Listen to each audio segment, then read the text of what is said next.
The U.S. Congress meets this week to consider a Senate War Powers Resolution and two competing measures in the House of Representatives aimed at limiting President Donald Trump's authority to expand U.S. military operations against Iran without explicit congressional approval. In the Senate, a resolution led by Democratic Senator Tim Kaine invokes the War Powers Resolution of 1973, a law designed to check presidential war-making powers. If adopted, the measure would require the termination of U.S. armed forces' involvement in hostilities against Iran unless Congress authorizes continued action. Kaine said the Constitution requires a congressional vote before the country enters war. President Trump is breaking his promises. He campaigned as an end-war president, as a peace president.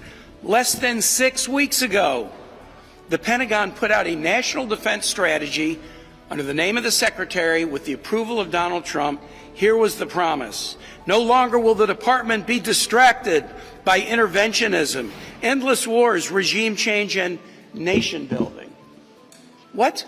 Toppled one government to arrest their leader, assassinated the leader of another government? That's not intervention? That's not regime change? That's not nation building? They're breaking their promises, just like they're breaking their promises to bring costs down for everyday folks. When you wage a war that raises energy prices that are already too high, you're hitting people who are dealing with health care costs up, housing up, food up, groceries up, energy costs up.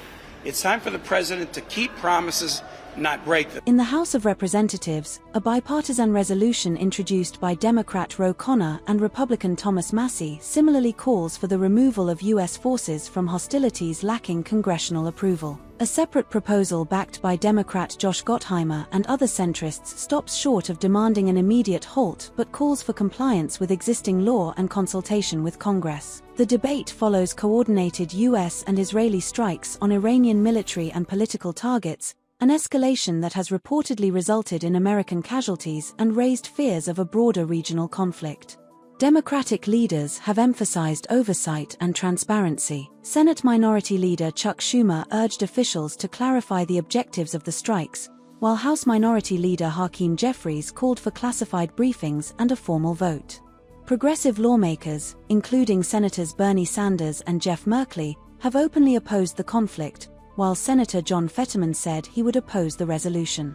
Republican Senator Tom Cotton said he expected strong party support for the president. Even if either chamber passes a resolution, Congress would likely need to override a presidential veto, requiring a two-thirds majority in both the House and Senate, a threshold that appears difficult given Republican control of both chambers.